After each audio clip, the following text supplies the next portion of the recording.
Number 2, বস্তুর অবচয় পরিমাপে লগারিদম।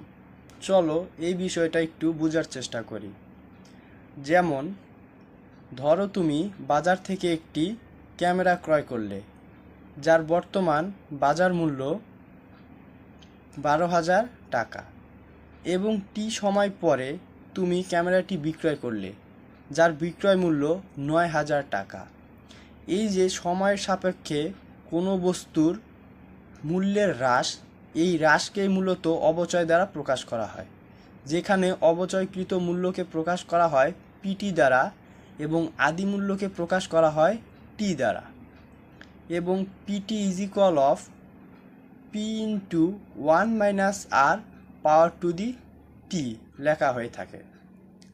এখানে অবচয়কৃত মূল্য বা টি সময় পরের মূল্য সমান পিটি এবং আদি মূল্য বা ক্রয় মূল্য ইজ ইকুয়াল অফ পি, সময় সমান টি এবং অবচয় হার ইজ ইকুয়াল অফ আর। এই সম্পর্কিত পৃষ্ঠা নাম্বার 73-এর জোড়ায় কাজ সমাধান করে দেখি। নাম্বার 1, কোনো একটি কারখানার যন্ত্রপাতির মূল্য 5 বছরে অর্ধেক হলে কত বছরে 60% মূল্য হ্রাস পাবে? সমাধান। এখানে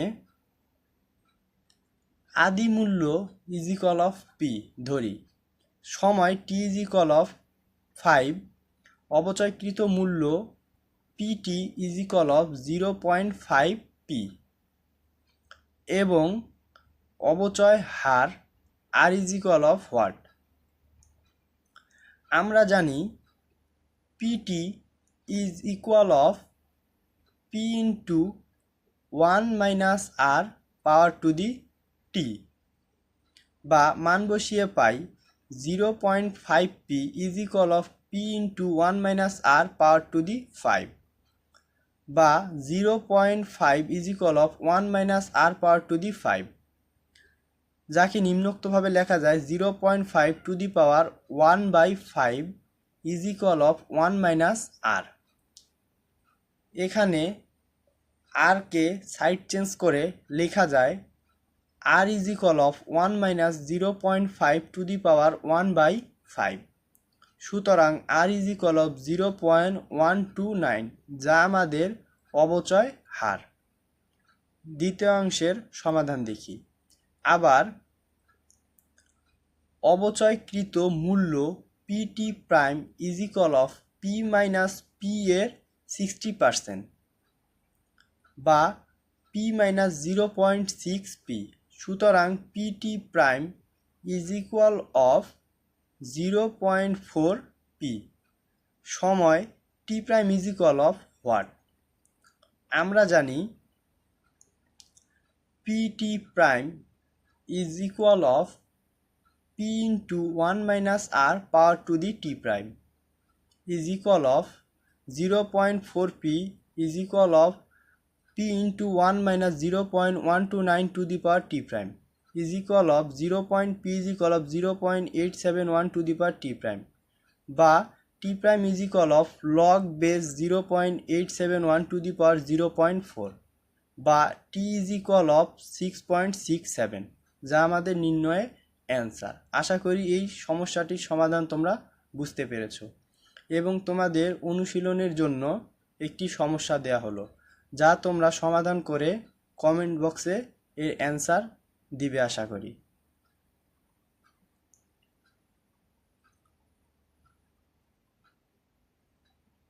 নাম্বার 3, ভূমিকম্পে লগারিদম।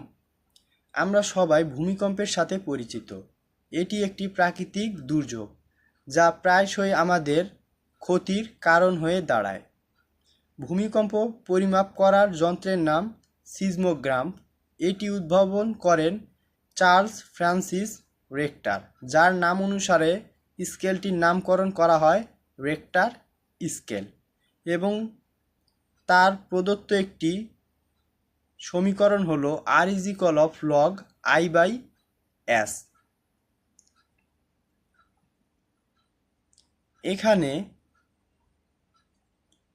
ভূমিকম্পের মাত্রা ইজ ইকুয়াল অফ আর, ভূমিকম্পের তীব্রতা ইজ ইকুয়াল অফ আই এবং ভূমিকম্পের আদর্শ তীব্রতা ইজ ইকুয়াল অফ এস। এবং গাণিতিক সমস্যা সমাধানে লগের ভিত্তি 10 নিয়ে কাজ করতে হয়, কেননা ভূমিকম্পের মাত্রা 1 বাড়লে তীব্রতা বৃদ্ধি পায় 10 গুণ। চলো 73 পৃষ্ঠায় জোড়ায় কাজের সমাধান দেখি। দেখাও যে 5% ভূমিকম্পের চেয়ে 7 মাত্রার ভূমিকম্প 100 গুণ বেশি শক্তিশালী। সমাধানে প্রথম ক্ষেত্রে ভূমিকম্পের মাত্রা R1 ইজ ইকুয়াল অফ 5 এবং ভূমিকম্পের তীব্রতা ইজ ইকুয়াল অফ I1 ধরি। আমরা জানি R1 is equal of log base 10 to the power I1 by S। এখন R1 এর মান বসিয়ে পাই বা 5 is equal of log base 10 to the power I1 by S, যাকে সূচকীয় সংখ্যায় নিম্নোক্তভাবে প্রকাশ করা যায়, বা 10 to the power 5 is equal of I1 by S। একে আমরা 1 নাম্বার সমীকরণ ধরি।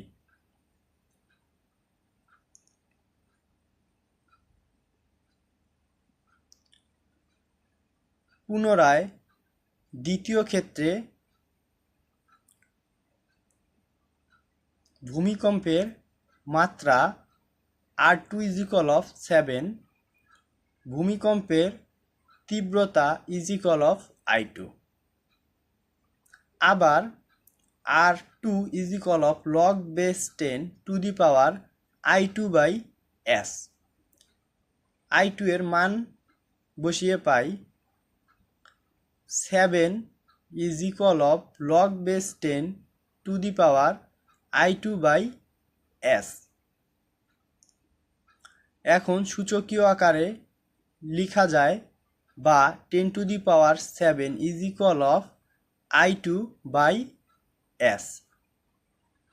একে 2 নাম্বার সমীকরণ ধরি এবং 1 নাম্বার সমীকরণ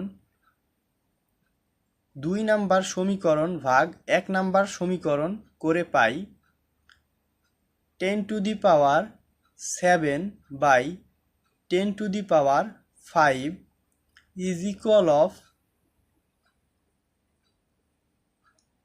I2 by S by I1 by S।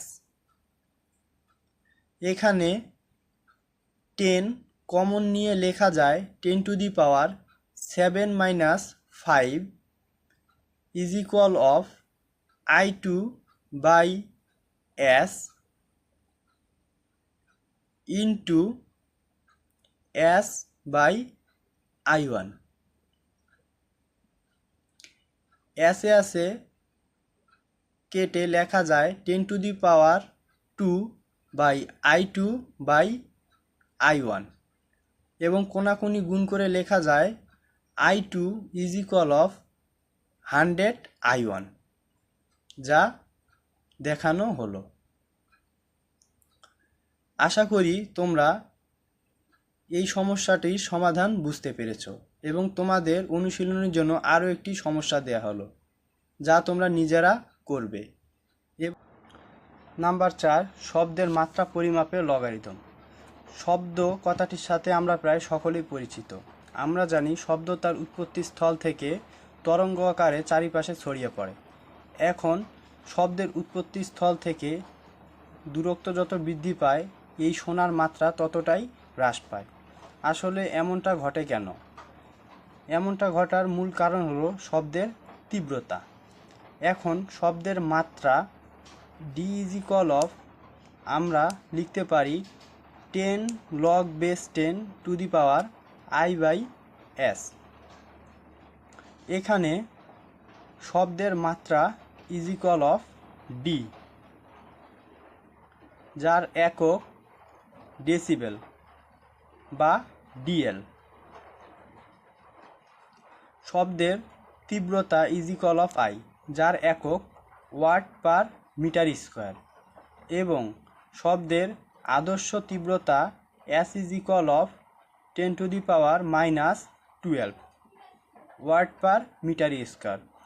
এর চেয়ে কম তীব্রতার শব্দ আমাদের কানে পৌঁছায় না বা আমরা শুনতে পাই না। চলো তোমাদের বইয়ে দেওয়া সমস্যা পৃষ্ঠা নাম্বার 77-এর সমাধান করে দেখি। একটি ইটভাটার মেশিন থেকে প্রতিনিয়ত 3.14 × 10⁻³ ওয়াট পার মিটার স্কয়ার মাত্রার শব্দ বের হচ্ছে। সেই স্থানে ইটভাটার শ্রমিকের কানে কত ডেসিবেলের ওই শব্দ পৌঁছায়? সমাধান, এখানে দেওয়া আছে শব্দের তীব্রতা I is equal of 3.14 × 10⁻³ watt per metre square, শব্দের আদর্শ তীব্রতা S is equal of 10⁻⁻12 watt per metre square, শব্দের মাত্রা D is equal of what? আমরা জানি D is equal of 10 log base 10 to the power I by S, বা D is equal of মান বসিয়ে পাই 10 log base 10 to the power 3.14 10⁻³ by 10⁻⁻12, বা D is equal of 10 log base 10 to the power 3.14 into 10⁻15, বা D is equal of 154.96 decibel. সুতরাং D is equal of 155 decibel. এরই মাধ্যমে আমাদের theoretical অংশের সকল পাঠ শেষ। এর পরবর্তী ভিডিওতে আমরা অনুশীলনীর সমাধান দেখব। সে পর্যন্ত সকলে ভালো থেকো। আল্লাহ হাফেজ।